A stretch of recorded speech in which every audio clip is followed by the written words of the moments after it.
Hey everyone, it's Phil here. So today we're running a bonus podcast in the Art of Procurement feed, and I thought I'd just take a short moment to tell you all about it. We recently partnered with our friends at Una to bring the Sourcing Hero podcast into the Art of Procurement stable. It's something that we're really excited about being able to do. The Sourcing Hero, if you haven't heard of it before, is a weekly 20 to 30 minute podcast that captures the stories of people who are rising up and beating the odds to create exceptional value within procurement. And as of today, is now hosted by Art of Procurement General Manager Kelly Barner. Today marks the launch of season 2 of the podcast and the first podcast of our collaboration with Una. So we're going to run the full episode here in the AOP feed. If you enjoy the show, which I really hope that you do, you can subscribe to the show going forward just by searching for the Sourcing Hero within your podcast app. All right, let's run the tape. Welcome to the Sourcing Hero podcast, produced by Una, a group purchasing organization that empowers sourcing heroes, and Art of Procurement, the world's largest procurement podcast network. I'm your host, Kelly Barner. The goal of the Sourcing Hero podcast is to capture the epic stories of people who are rising up and beating the odds to create exceptional value within procurement, directly from those heroes themselves.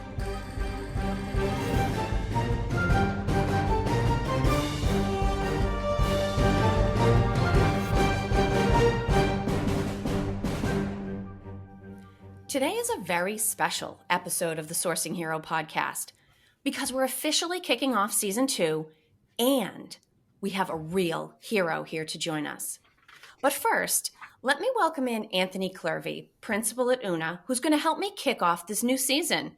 So hi, Anthony, and I guess welcome to your own podcast. Hi, Kelly. Yes, welcome to my own podcast. Can I just flip it on you and just say thank you for being a host, the new host for the Sourcing Hero podcast. And we are very excited to lift off season 2. And I want to give a shout out, maybe just take like 10 seconds, talk about yourself. And then I want to highlight Phil Eidson with AOP, who I know you've been working with for a long time. We're so excited to partner with you all. Maybe this wasn't in the notes, but I wanted to highlight it. I just adore you and Phil, love AOP. And we're just so thankful that you guys are going to help us launch season 2 and season 3 and hopefully more and more.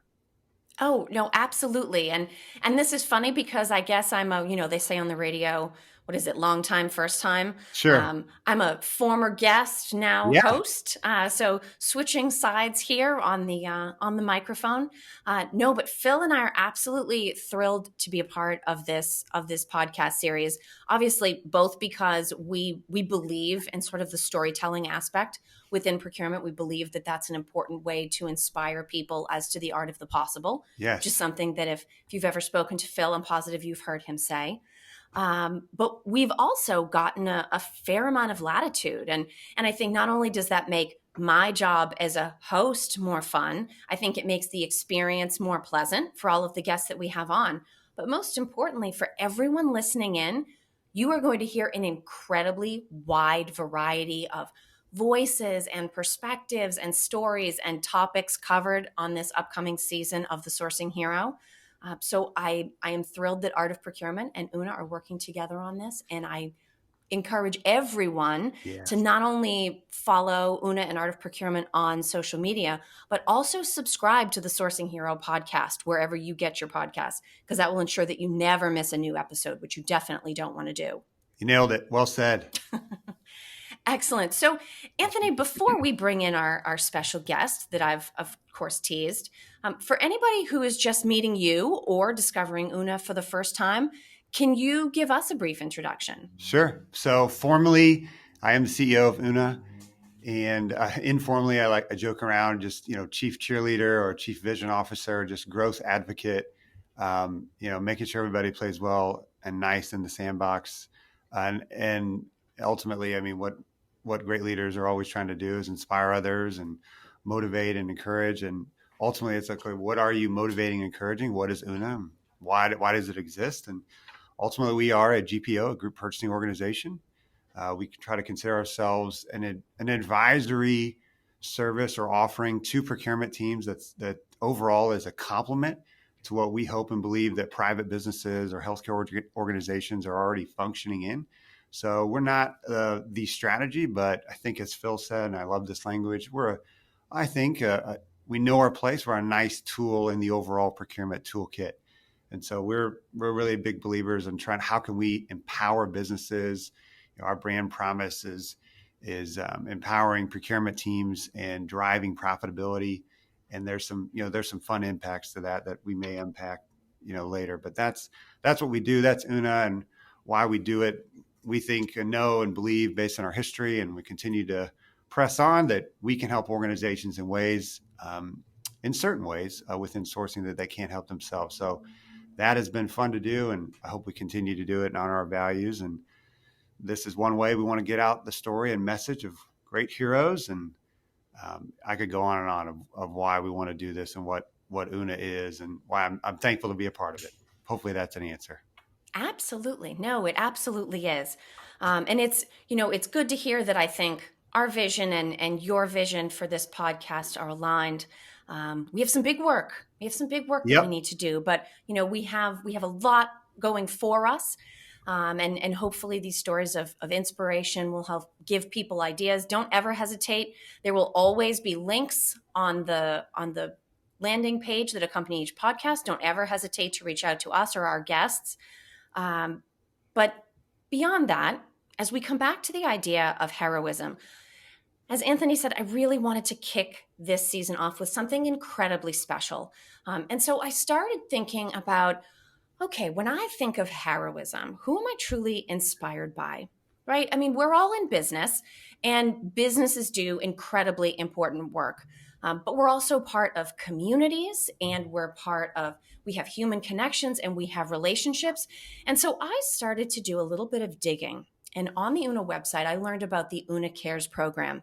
And through that program, I find out that you all have been working for a number of years with the Kansas City Boys and Girls Club. And so I would like to introduce Dr. Dred Scott, who is the president and CEO of the Kansas City Boys and Girls Club. Now, he has been dedicated to serving young people for over 20 years, working with local school districts, community organizations, and local medical centers. So, Dr. Scott, it is both my honor and my pleasure to welcome you to the Sourcing Hero podcast. Hey, thank you, Kelly. Excited to be here. Really honored to be here. So thank you for having me. Of course. Now, because you're not our typical guest here on a procurement industry podcast, can you share a little bit with our listeners about your current role? Sure. So as you indicated, I'm the president and CEO of Boys and Girls Clubs of Greater Kansas City. So essentially, my role is very similar to the role that Anthony serves within Una. And I love some of the descriptors that he utilized. So chief cheerleader, I'm definitely that for our organization, as well as looking for ways to inspire, motivate, and really set the tone and vision for the organization. So at the end of the day, I'm responsible for everything that happens across our clubs and across the Kansas City Metro, whether that's business operations, communication, marketing, resource development, you name it. It has to cross my desk, and work with a wonderful group of staff members and a very dedicated and engaged board of directors so that we are able to successfully pursue our mission on a day-to-day basis. Now, every hero has to have a good backstory, right? Or an origin story. So share with us a little bit the types of roles or what kind of professional journey actually led you to where you are. Yeah, it's a great question. And I'll tell you this, my career really has come full circle. And here's why. I grew up in the Kansas City Metro, attended Kansas City Public Schools, but ended up graduating from a small Catholic high school called Bishop Hogan High School in Kansas City. I went to school, went to undergrad at Southwest Missouri State, now Missouri State in Springfield. I hit the campus there thinking I was going to be an accountant. Well, during my second year, I was kind of a college kid that needed to get a job to make ends meet, to buy the pizza on the weekends and, a few other things that college kids do. And so I ended up, getting a job at the Boys and Girls Clubs of Springfield. Kind of walked through the doors, not really, understanding that I was really stepping into kind of my career path and a passion, really what I was put on this earth to do. So while working there, I discovered, the impact that I had on the young people I served. Mm. I ended up changing my major to education, came home, started teaching. So I'm a fourth grade or former fourth grade teacher. So I taught at the elementary level for a number of years. I was a building principal, went back to school, got a master's degree, and then later a doctorate degree. I've held just about every position that you can hold in a school district, with the exception of driving a bus, something that I don't know that I'm brave enough to do. But I was given this opportunity about 3 years ago to consider joining the Boys and Girls Clubs of Greater Kansas City, and jumped at the opportunity when I realized that my time at the clubs in Springfield really was the door opening for me, my pathway to having an impact with young people. And so it was definitely a full circle kind of experience. Which is absolutely amazing, right? Because we all have these journeys and we just never know if the step in that journey happens to be one stepping stone or if it's something that is truly preparing us for our future. In terms of the Boys and Girls Club itself, what type of role does it play in the greater Kansas City area?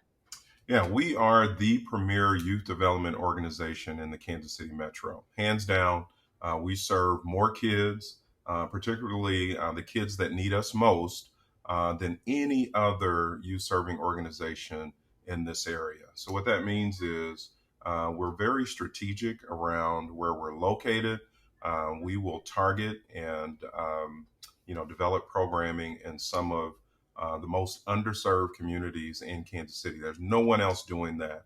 So at the end of the day, we're advocating for the potential that we believe exists in all young people, irregardless of their zip code. Which is so incredibly important, right? And as a follow-up to that, Anthony, let me come back to you for a minute before we go on and actually dig into the meat of this conversation and just ask maybe for a little bit of backstory on your side. How is it that you and Una started working with the Boys and Girls Club? And why are community partnerships like these important to you? Wonderful question. So personally, my wife and I are partners with the Boys and Girls Club. We believe in it. It's funny. My wife used to work with Sprint, now T-Mobile, and they were great partners nationally. I don't know exactly what that relationship looks like nationally. So that was actually kind of my first exposure to some fundraising events, different things that the club was doing, Greater Kansas City Club was doing in Kansas City. And Dr. Scott is absolutely correct. I don't know of an organization in Kansas City, clearly there is not, that's servicing, we'll just say, disadvantaged youth in the way that the Boys and Girls Club goes about it. So that gets tied into Una's really mission. So we're trying to service, doing, how do we create value for our members by providing access to resources that typically organizations, private business, healthcare, whatnot, can't get on their own. Mm-hmm. So it's that empowerment of the business that we have really taken that theme and said, okay, how do we quantify that in Kansas City? That's our home base. And we want to create positive change by empowering disadvantaged youth in the same way. So to bring it back, I can't think of a better organization for us to partner with. It's always made sense and it aligns with our mission. It's something we can quantify. So we've been really, really thankful to run alongside the Boys and Girls Club of Greater Kansas City for years now, frankly, almost 5 years. Wish it was longer, but best time to plant a tree is yesterday. So. Absolutely. No, that's absolutely true. And it's so interesting as you talk about the ideas of empowerment and positive change. I think that serves as the perfect transition to what we really want to talk about today. And this is sort of my master plan, why I think this conversation is so meaningful to have, that in businesses right now, regardless of your function, procurement, supply chain operations, probably one of the top words that everyone is focused on in the shadow of 2020 is the notion of resilience. And when I think about resiliency and where we see that really alive and well, and even in some cases burning, right? It's in young people. And when I think about the last year, all of us grown-ups, we think we just had a tough year. But when I think about the year that a lot of kids and young people and adolescents had, I can only imagine what we are going to learn going forward from them. So, Dr. Scott, if I can ask you from your perspective, what does resilience look like in the young people that your club regularly works with? Yeah, so in my mind and from my experience working with young people, resiliency is anchored heavily in hope. And so if you think about it, it's very difficult for anyone, but specifically young people, to be resilient, to hang in there, to persevere if they don't have hope for their circumstances to change or evolve or to grow in a positive way. And so what we instill and give our young people opportunities to experience is that very hope. We feel like if they can see their future, if they can see it within arm's reach, that they'll hang in there, irregardless of what the challenges may be, whether it's their home lives and living in chaotic or traumatic environments, whether it's in school and the challenges that they might face there as they grow and mature, going from children to teens to young adults. We want to make sure that we instill within each and every one of them hope. And then if they have that, then teaching them the skill set of resiliency. Resiliency is something that can be learned. I believe, that young people come ready and are resilient by nature, but can often be, taken off of that path because of life circumstances. And so we give them the skill set, talking about character, talking about work ethic, et cetera, that will help them take advantage of the hope that we know is inside each and every one of them. And hopefully it's specific hopes and specific future dreams that not only, I guess, maybe motivate them through the present, but actually pull them forward into the future. Can you give us just a few examples to have in our minds as we think through the rest of this conversation? What types of hopes and dreams and future wishes do you hear these kids talk about? What pulls them forward? Yeah, so I would be remiss if I didn't mention our tagline, which is great futures start here. So that's all anchored in and focused on those hopes and dreams of young people and helping them to grow. And as an organization, we have a strategic vision that 100% of active club members graduate from high school on time with post-secondary plans in place. So what that means is we're not stopping at talking with them about graduation. We're helping them create plans beyond. So those future dreams, those future hopes. Here's what I hear from young people. They want to live in a world where they're accepted no matter what they look like, where they come from, what their choices are or lifestyles are. I think this is a very pivotal time in our nation and in our world where we're recognizing the importance that diversity and the role that it plays and how it makes us better as a whole if we're able to appreciate and accept individuals for who they are. Our young people don't see it any other way. So their friends, their family members, it's important for them that they live in a world where everyone is accepted, irregardless of what their circumstances are. I also, hear from young people this tremendous hope for the future. I'm going to tell you, the kids that we work with are incredibly astute. They're tuned in to, the issues that are impacting all of us. And they're concerned and they want to do something. They want to take action. And so, what we're trying to do is give them a platform and the support in order to respond and take action on their concerns and passions, but doing so in a constructive manner so that it results in very real change that they all want to see. And you're doing big work, right? I mean, all of that, all of the ideas and the access and the structure and the planning and the inspiration and the guidance that has to be done in working with these kids. I'm going to go way out on a limb and say you're not manning the fort by yourself. You probably have an amazing team of people that you work with. And being an adult doing this kind of work, I imagine it has a way of affecting you in a way that, maybe being an accountant, as you had originally thought, doesn't affect you, right?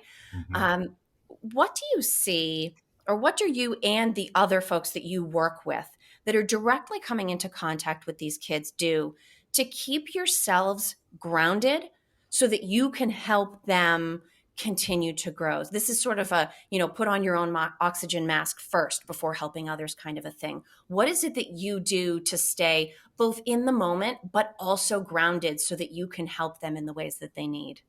Yeah, I think it's being connected to the needs that exist across our community. And so, what I try to do and what our staff does is keep our ear to the pulse of the community and be cognizant of where the gaps are, what the needs are, and also, to even put a positive spin on it, the things that are going well and that should be appreciated and celebrated. And then That's I good. think what we have to do is give our young people the opportunity to provide voice. Youth voice is something that we preach daily in our clubs, giving them the opportunity to have an influence over their own experiences. Again, they've got great ideas, great concepts, and they just need to be given the opportunity to express those and see it influence and change their lives. So at the end of the day, to stay grounded, it's staying connected to the community. You can't, kind of be separate from and try to affect change from the outside. You really have to be connected and involved and talking with individuals that are living within the community so that you have an opportunity to respond to very real needs. And I imagine you've also learned a thing or two. Can you think a couple of top things that either have really resonated with you or that stand out in your mind that the young people that you work with have taught you? Yeah, one, based on our experiences this past 14, 15 months, not only with the pandemic, but the social justice issues that, really came to the forefront, within this year. I believe what I've learned is our future is bright. Like the young people that I see every day have the heart and the character to lead this great nation and this world in a positive direction for many years to come. So I think we're in good hands when it comes to the future.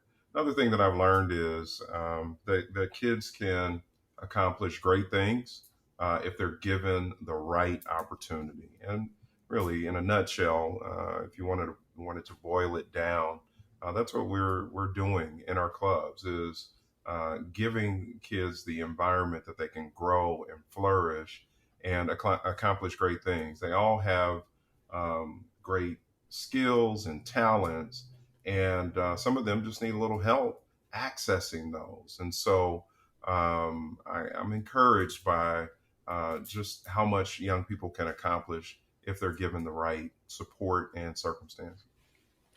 The thing that's so amazing about that, and Anthony, let me come back to you for a minute here, is that there's not a thing that Dr. Scott just mentioned, seeing, learning, hearing, needing to do, being involved in, that doesn't 100% translate to the business world.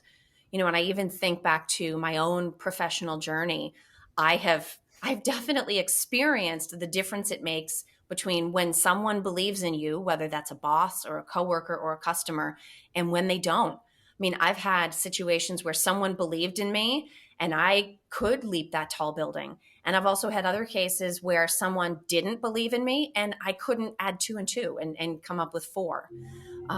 When you think about what Dr. Scott has shared, what might be some of the things where either you see a connection to the business world or that you're hoping business people listening to this conversation will really take something away that they can apply in their lives? Well, I'll say this, the word that stuck out to me, I don't really care what you're doing. if you don't have it, it's really difficult to strive forward, which is hope.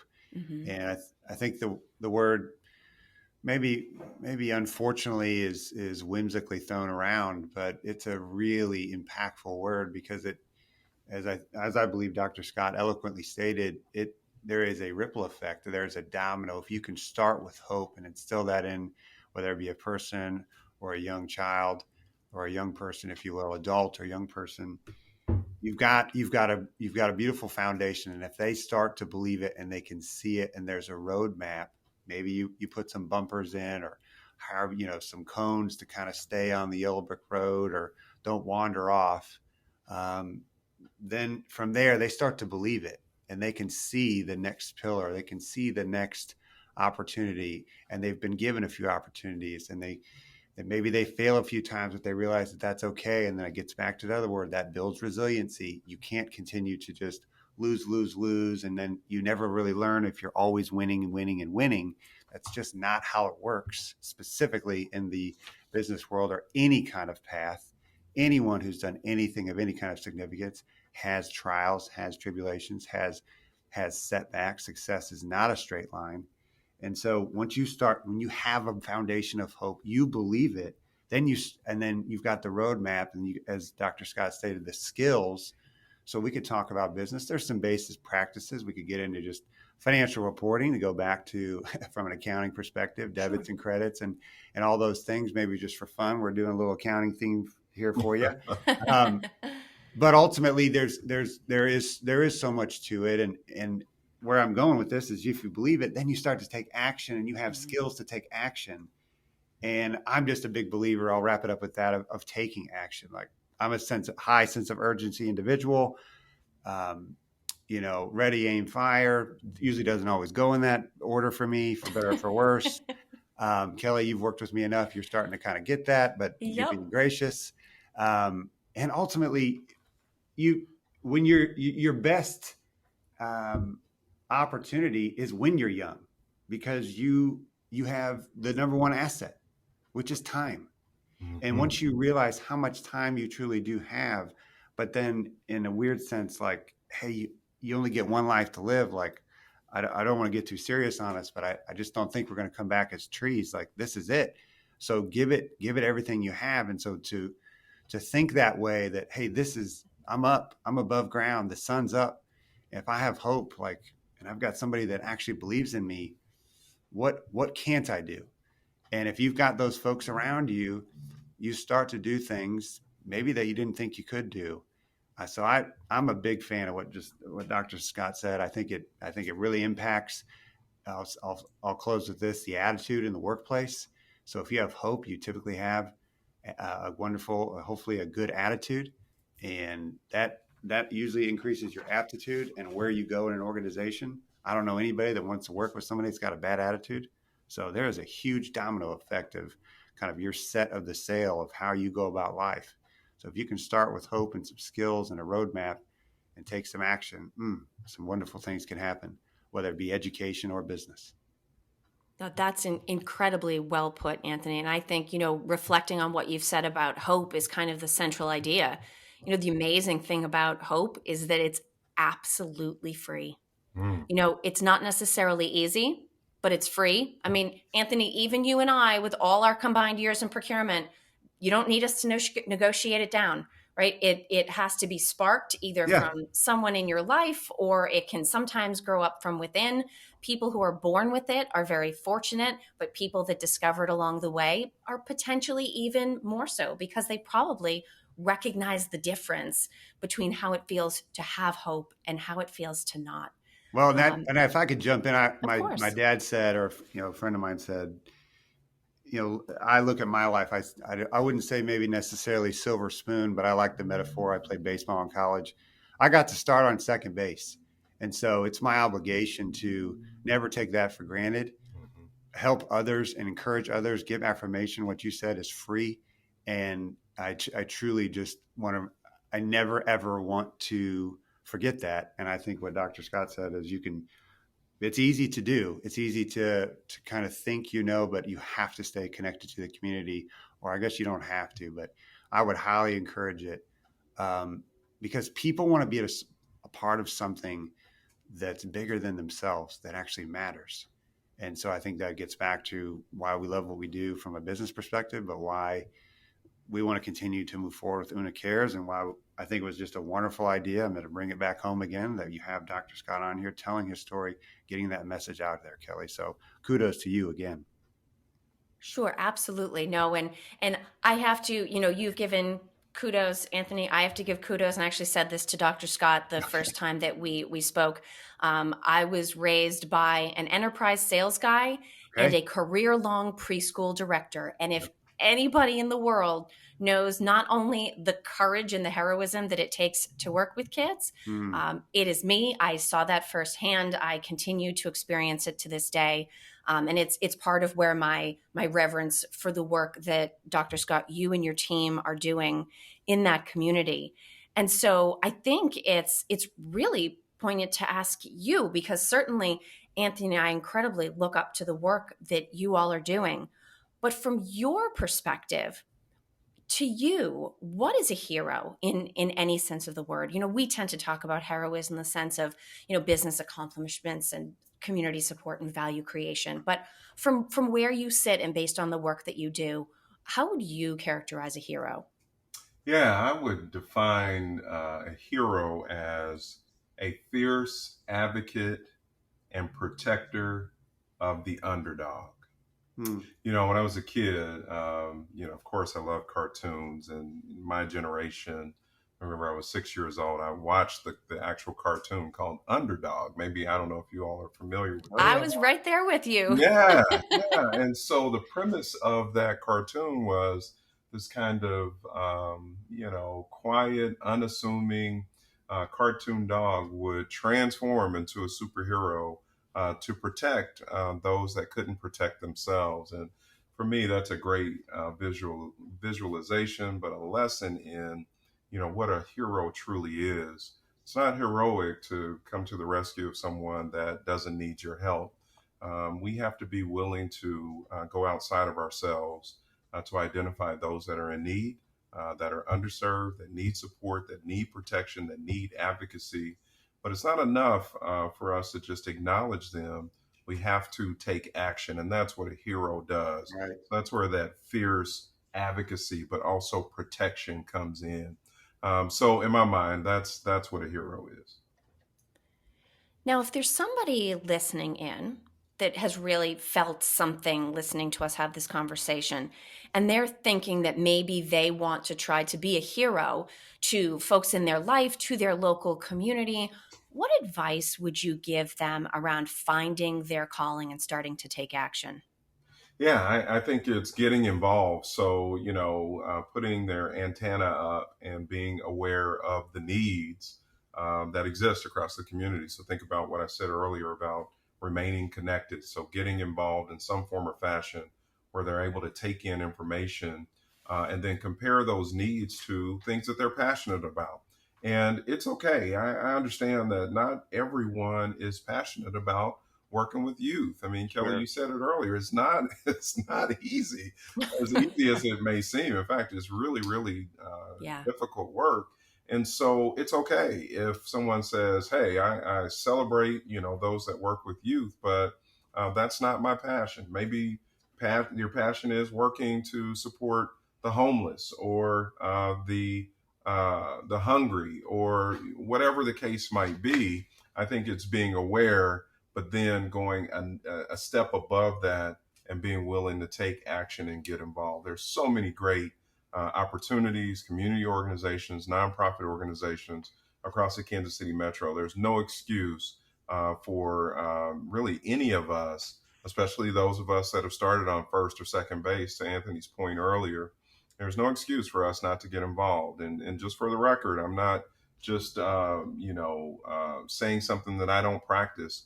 I volunteer heavily in other aspects in the community that go beyond, working with young people. So we all have to stretch ourselves and do more because there are people out there that need us.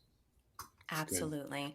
Can I do a shameless plug? So obviously the Boys and Girls Club, there's a national presence. You represent Kansas City. How would somebody partner with the Boys and Girls Club of Kansas City or nationally? Because we've got, listeners all across the country. Yeah, so we are under a federated model. So what that means is we do have a connection up to that national organization, which is Boys and Girls Clubs of America. Okay. And there are, national partnerships and resources that we're able to take advantage of. But every club organization that exists in a local community it has its own authority and can make decisions based on the needs in that local community. So in order to get involved at the national level, there are opportunities available on, their website. That's bgca.net. And there are folks that can shepherd, those interested to the right places in the country, in their communities to get connected. There are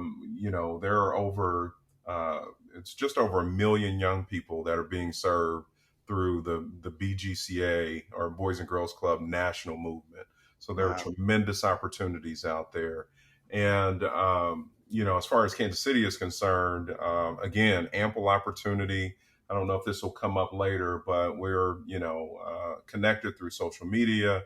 We have a strong web presence. We've got a very strategic marketing approach and plan. And so there are ample opportunities to get folks connected with the work that we're doing every day. And we will absolutely be linking to all of those sites and accounts and resources on today's notes page. So please take a minute and scroll down and check all of those out. This has been an incredible kickoff to the second season, and I'm so grateful to both of you for your time. As we start to wrap, and before I ask what I like to consider the easiest question of every conversation, which is how folks can get in touch with you, Dr. Scott, I actually have a favor to ask of you. Sure. Would you please tell the boys and girls that you are working with that we are pulling for them, that we have great hope for them, but that we are really looking up to them because they are our hope. They are our future. And so please pass along our best wishes and great hope and goodwill to your entire team and all of the youth in the community that you serve. I'd be glad to do so. Thank you, Kelly. Now, we've already talked about specifically the National Boys and Girls Club, but if folks want to connect with you, with your local organization, what do you recommend is the very best way for people to reach out and get in touch? Yeah, a couple different ways to reach out and connect. One is through our website. That's helpkckids.org. On social media, that's also our hashtag or our handle. Yeah. Thank you, handle. Thank you, Anthony. I'm struggling for the word there. We're a team. At Help KC Kids is the handle, and then I also am very active. I have my own individual social media presence. I'll, of course, connected to the work of the clubs. Sure. And that's at Dr Dred Scott. So at DRED and so that's Twitter, that's Instagram, that's Facebook. Please, if you're interested in learning more, contact us through one of those great resources, and we'll get you connected. Now, I got to ask Dr. Scott, just for fun, are you on TikTok? I am not. I am not on TikTok. We have talked about that as an organization. I've thought about it as an individual. I'm a dad. I didn't talk about that, and I've got a 14-year-old daughter that's all over TikTok. Oh yeah. Creating videos on TikTok is not a very easy process. No, I get it. And listen, we haven't figured that one out yet, Anthony. Yeah, well, I'm on there just watching and watching the youth and doing interesting things, I will say. So, and I've got, 20 months old little girl and almost 4-year-old boy. So I'm just thinking like, goodness, these platforms just keep rolling out. So I know it. Anyway. And Anthony, I'm now watching you. If you decide to start a TikTok channel, I tell you what, I'm going to be the first person to get out there and plaster it all over Art of Procurement. Oh, great. I've done a few, it's been silly that with some procurement folks, because you can do a really quick video. And then I think I even posted on LinkedIn, but I think it might've been me doing something with Michael Jackson, like a voiceover. It was not good. So anyway.